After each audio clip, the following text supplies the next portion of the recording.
Netflix finally did it, boys and girls. They have brought the Christmas cheer back to the land and made things merry again. No, unfortunately, Vanessa Hudgens did not leave that weird baseball dude get herself unpregnant and return for A Night Before Christmas 2.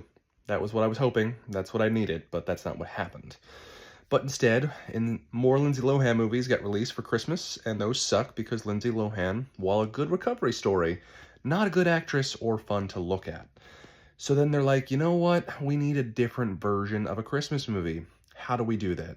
Oh, right. Let's just rip off Die Hard and release Carry On, starring Taron Egerton, Jason Bateman, which I'll get to him later. He's delicious.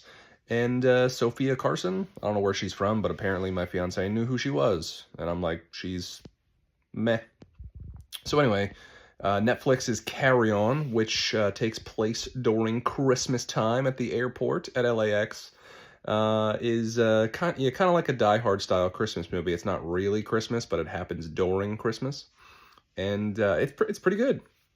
It's pretty good. The story little dumb in the third act, I think. That was my biggest gripe. But Taron Egerton is solid in his weird American accent, where he just kind of mopes around and sad all the time. That, like I said, the main girl, Sophia Carson, she's fine, I guess. She exists.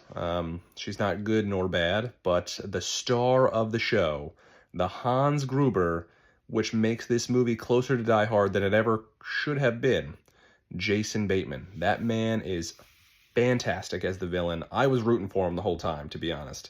And the man's just doing a job. He's trying to feed his family for Christmas. He's getting paid. They're like, listen, we got these really powerful drugs. Let's get them through the airport so we can murder a bunch of people. He's like, I don't want to know any of that. I just want to know that I have a job and you're going to pay me money for it. And he's executing. So the man is great at his job. So I don't blame him. So yeah, sure, he's a little ruthless and, a little bit of a dick, but that's fine. I think he's fantastic in terms of, like, he's pure, full-blown Jason Bateman snark, but in a villain mode, which is that's awesome. I'm not sure that he's ever really done that before. I'm pretty sure he's played a bad guy. I can't remember what, but no, that was fantastic performance. Most of it is just audio because he's talking in a headpiece, so it's just him just ratcheting off one-liners and snarky remarks and all that stuff, keeping the story going. I think without him, this movie would be, like, pretty much unwatchable.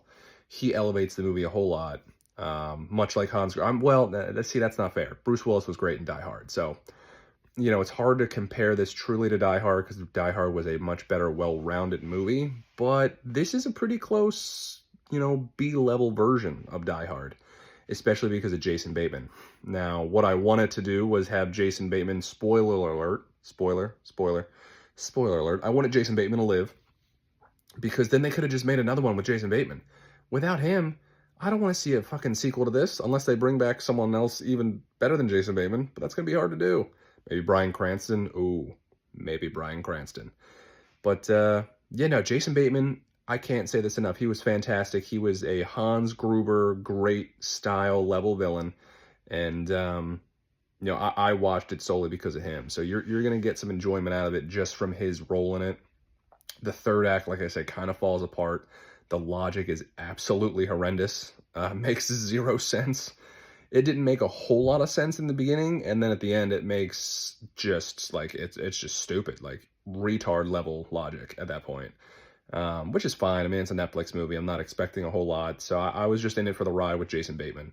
And they have that the weird doctor guy from The Penguin. He's in it, which he's a nice side addition. He's a weird dude. So I recommend this movie. I might want to watch it again to see if it holds up, but if you're looking for a Christmas action movie that kind of rips off Die Hard with a fantastic villain in Jason Bateman, sign up because you're in for a good ride. Unfortunately, I don't think he's going to be back for the sequel, but it's still worth watching. While you have some time with the family, get some drinks. Don't take that nerve agent and enjoy.